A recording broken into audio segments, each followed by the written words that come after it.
नमस्कार दोस्तों, मैं एस के चौधरी एनडीज कोचिंग की ऑनलाइन क्लास में आपका स्वागत करता हूँ। आज हम मैथ का सबसे महत्वपूर्ण पार्ट्स लेकर आए हैं।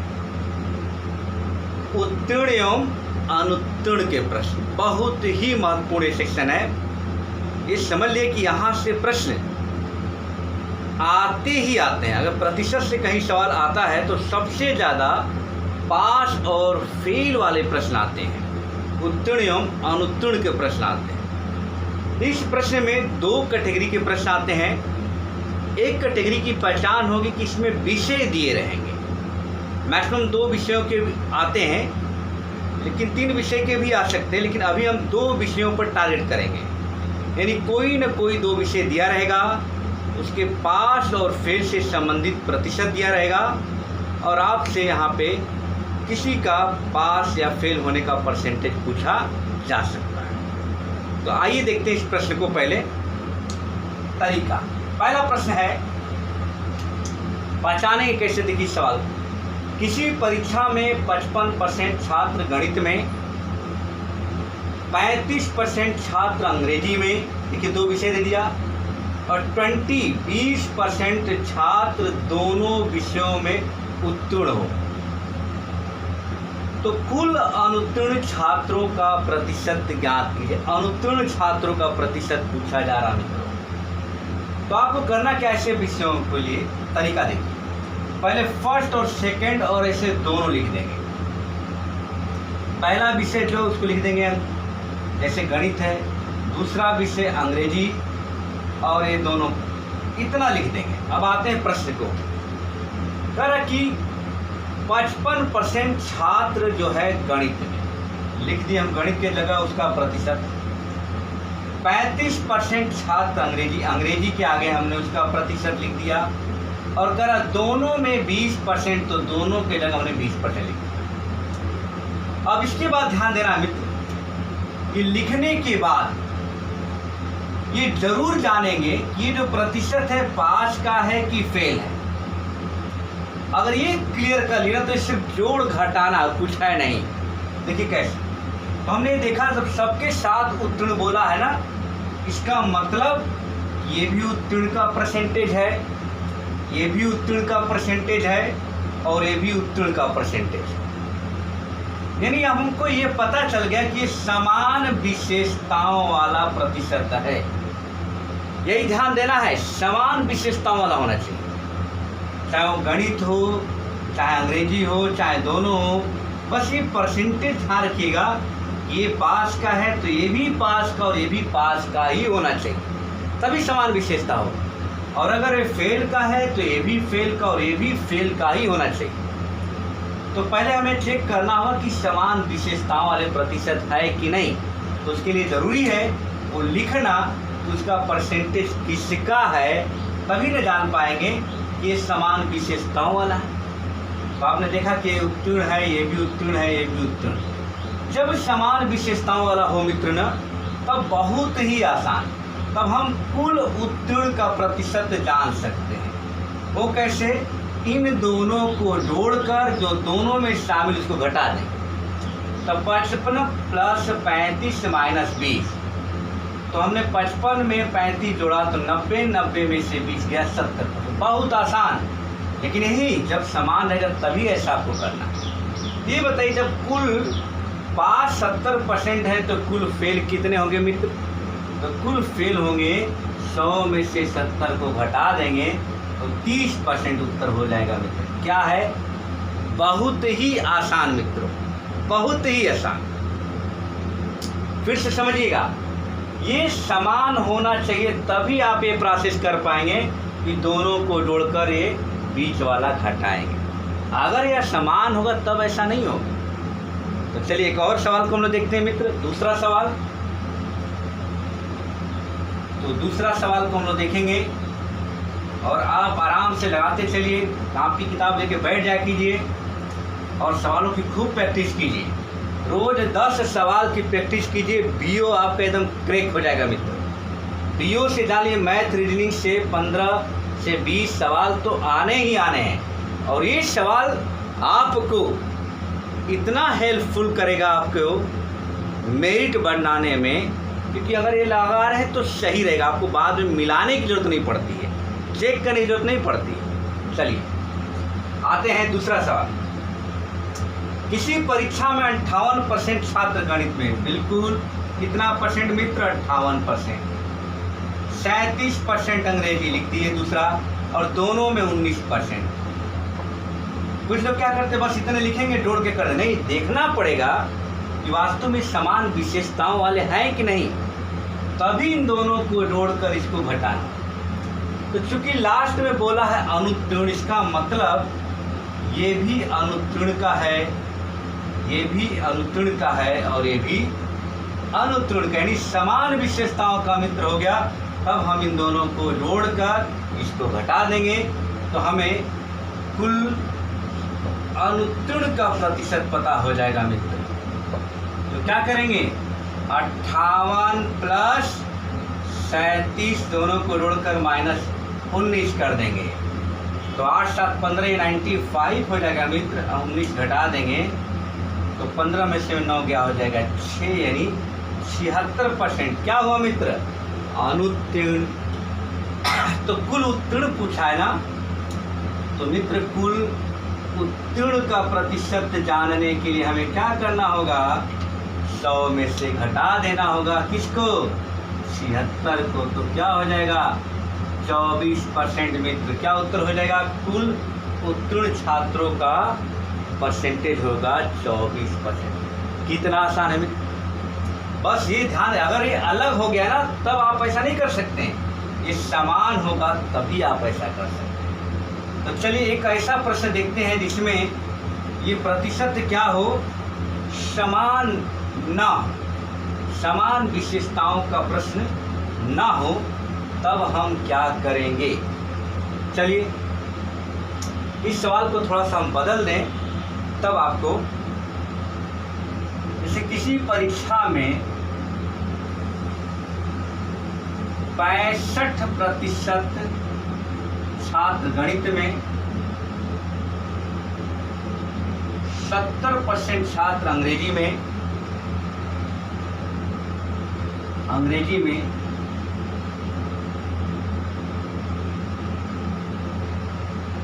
उत्तीर्ण होते हैं,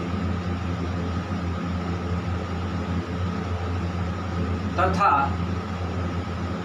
दोनों में 25% अनुत्तीर्ण हो, तो कुल उत्तीर्ण छात्रों का प्रतिशत क्या है। मित्र सवाल वही है, 2 विषय वाला, तो कॉन्सेप्ट तो ऐसे बिल्कुल रहेगा। अब थोड़ा सा इसमें बदलाव करना होगा। क्या है, चलिए देखते हैं। पहले तो आपको काम वही करना कि दोनों का प्रतिशत रख देना है। 65% छात्र लिख दिया आपने, 70% अंग्रेजी में लिख दिया, 25% दोनों में लिख दिया। इतना तो आपको हर सवाल में करना मित्र। और ये ध्यान देना है, ये प्रतिशत समान विशेषताओं वाला है कि नहीं। आइए देखते हैं। तो 65% छात्र गणित में, अंग्रेजी में 70% उत्तीर्ण हुए, यानी मतलब मित्र ये उत्तीर्ण का है और ये भी उत्तीर्ण का है, तथा दोनों में 25% ये क्या हो गया, अनुत्तीर्ण का। अब तो समान विशेषता वाला नहीं ना हुआ भाई, ये तो समान विशेषता वाला होता तब इन दोनों को जोड़कर इसको घटाते, ये तो असमान आ गया, 2 पास का 1 फेल का। तो मित्रों हमें समान करना पड़ेगा, तभी आप इन दोनों को जोड़कर बीच वाला घटाएंगे। तो समान करने का क्या तरीका है, या तो सबको पास में बदल लो या तो सबको फेल में बदल लो। हम दोनों में बदल कर दिखाते हैं। चलिए हम सबको फेल में बदल दें, तो हम इन दोनों को जोड़कर इसको घटाकर कुल फेल का प्रतिशत जान सकते हैं ना मित्र। और जब कुल फेल पता हो गया तो कुल पास भी जान सकते हैं। चलिए हम इसको पहले फेल में बदल दें। ये बताइए, अगर 65% गणित में उत्तीर्ण होते हैं तो कितने परसेंट गणित में फेल हो सकते हैं मित्र? बोलिए। 35%। 70% अंग्रेजी में उत्तीर्ण होते हैं तो कितने परसेंट अंग्रेजी में फेल हो सकते हैं मित्र? 30%। और 25% आपका फेल दिया ही हुआ है मित्र। तो बन गया कि नहीं मित्र समान विशेषता वाला। तो समान विशेषताओं में बदल गया तो हम कुल फेल छात्रों का प्रतिशत जान सकते कि नहीं मित्र? कैसे? इन दोनों को जोड़कर इसको घटाकर, तो 35 + 30 - 25 हो कि नहीं मित्र? ये हो जाएगा 35 और 30, 65 में 25 गया, क्या हो जाएगा आपका? 40%। अब 40 हो गया तो कुल पास कितने हो जाएंगे मित्र? तो आपको पता है 100 में से 40 घटा देंगे तो हो जाएगा 60%। तो कितना आसान है, बोलिए। बस समान बदलना। लेकिन आपको प्रश्न की प्रकृति से थोड़ा सा सोचेंगे ना तो ये कम प्रोसेस करना पड़े। जैसे आपको क्या जानना था? उत्तीर्ण ना, हमें 2 उत्तीर्ण का पता है, इसका बस उत्तीर्ण को कर लेते। इसको आप नोट कर लिए तो मैं आगे आपको बता रहा हूँ कि अगर इसी को दूसरे तरीके से लगाना होता तो हमें क्या करना।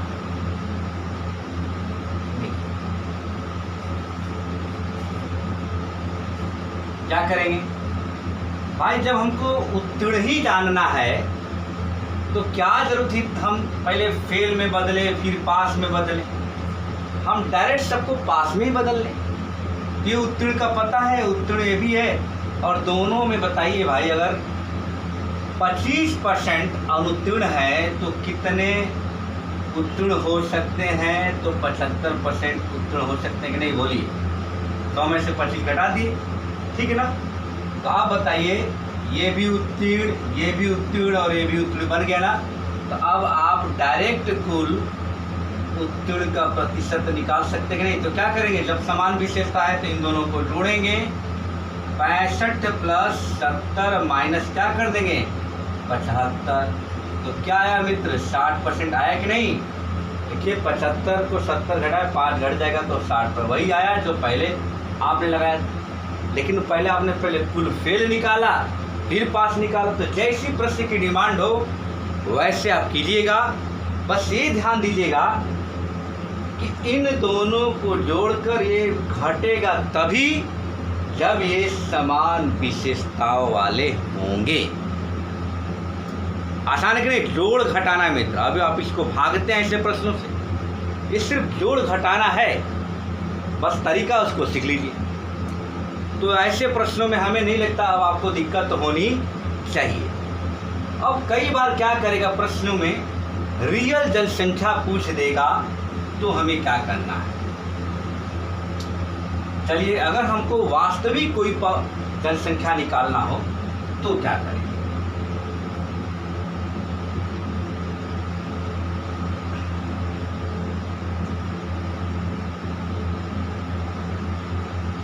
अब इसी को थोड़ा बदल लें, इसी सवाल को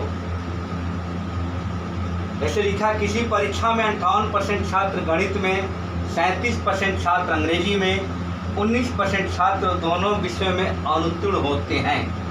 यदि यही जोड़ दें, यदि कुल उत्तीर्ण छात्रों की संख्या देते 480 हो तो समस्त छात्रों की संख्या क्या होगी? समस्त छात्रों की संख्या क्या है? चलिए, थोड़ा सा बदल गया, रियल वैल्यू दे देगा, चाहे पास की संख्या या फेल की संख्या या कुल संख्या देकर पूछा जा सकता है। तो पहले तो हम वही प्रोसेस करेंगे जो अभी तक सीखे हैं। गणित में 58%, अंग्रेजी में 37%, और दोनों में मित्र कितना है 19%। लिखेंगे क्या, सब अनुत्तीर्ण है, नहीं मतलब फेल, ये भी फेल का है, ये भी फेल का है, ये भी फेल का है। अब संख्या जो दिया है किसका दिया, रियल में वास्तविक संख्या उत्तीर्ण छात्रों का दिया है। तो जिसकी संख्या दिया रहेगा मित्र उसी का प्रतिशत अब निकालिएगा। तो हमें कुल पास छात्रों की संख्या दिया है, तो कुल पास छात्रों का प्रतिशत भी निकालना हो। तो फेल है तो समान विशेषता है, तो हम कुल फेल तो जान सकते हैं ना मित्र कितने होंगे, पता है, दोनों को जोड़ेंगे और बीच वाले को घटा देंगे। तो ये आपका हो जाएगा 8 7 95। अब 95 में से 19 जाएगा तो हो जाएगा 76%। तो कुल फेल 76%, तो कुल पास कितने हो जाएंगे मित्र, तो 100 में से 76 घटा देंगे तो हो जाएगा 24%। कितना आसान। अब बस यहीं पे आपको ध्यान देना है, हमें दोनों का प्रतिशत पता है, फेल का भी और पास का भी। अगर ये संख्या कुल फेल का दिया होता तो हम लिखते 76% बराबर 480। लेकिन ये संख्या किसका दिया है, पास वाले छात्रों की संख्या ना, तो बहुत कुछ नहीं करना। तो 24% है कुल पास और रियल वैल्यू है 480 बस। तो 24% का मान 480 है, तो 1% का मान मित्रों क्या हो जाएगा 480/24। तो समस्त छात्र पूछ रहा है ना, तो हमको किसका मान निकालना होगा मित्र, 100% का मान। तो गुणे हो जाएगा 100 और 24 गुना 48 20, यानी क्या हो जाएगा मित्र 2000। समस्त छात्रों की संख्या क्या हो गया 2000। कितना आसान है, कितना आसान है। बस ये ध्यान देना कि जो रियल वैल्यू दिया रहे ना उसी का प्रतिशत निकालेंगे और उसी के बराबर वो संख्या रखकर, अगर यहीं पे कहता कि नहीं समस्त छात्रों की नहीं, कहता कुल पास फेल छात्रों की संख्या बताइए, तो आप क्या करते हैं मित्र 24% बराबर 480, तो हम 76% का मान निकालें। कितना आसान है। एक और सवाल देखते हैं मित्र।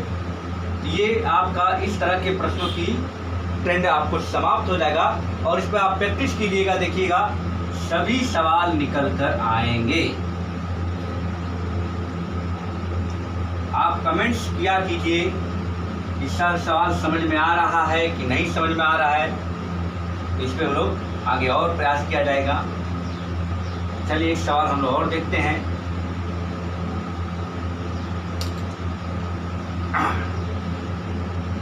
किसी परीक्षा में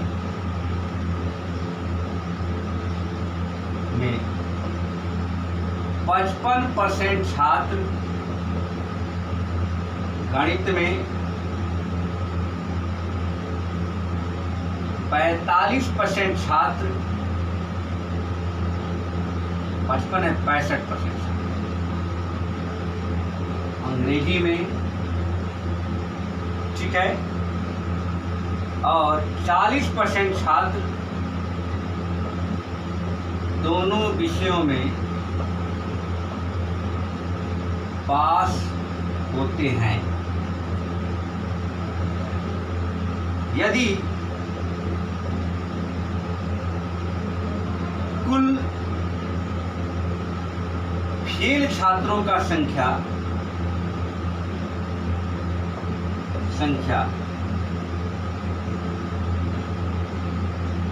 240 हो तो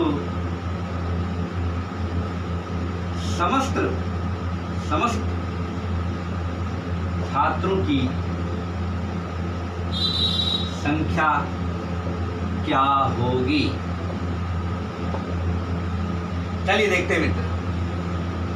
पहले तो ही काम करें, गणित में 55%, 65% और दोनों में 40%, ये सब पास है, ये भी पास, ये भी पास, ये भी पास।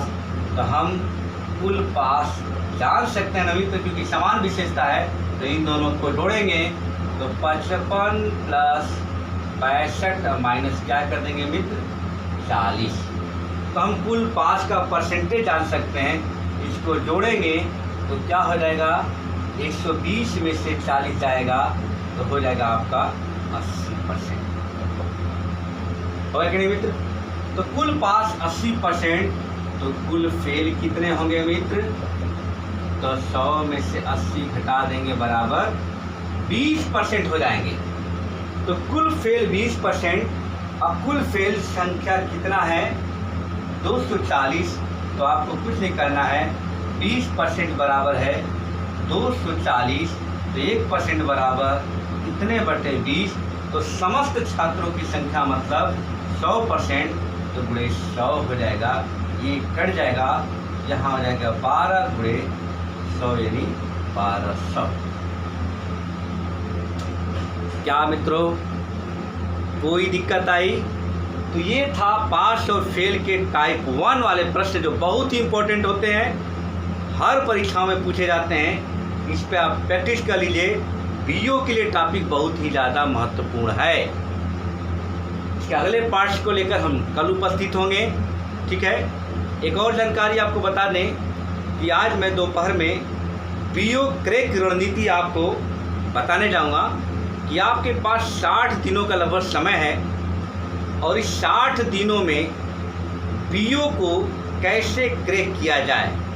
बीओ की परीक्षाओं को डेट आ गया है, कैलेंडर में सब कुछ क्लियर है और आपका जो डेट है उसके हिसाब से आपके पास सिर्फ 60 दिन का समय मिल रहा है। तो 60 दिन में आपको किस तरह से रणनीति बनानी है पढ़ाई की, उस रणनीति पे चर्चा को लेकर हम आज दोपहर में 2 बजे 3 बजे अपना वीडियो अपलोड करूँगा। तो थैंक यू।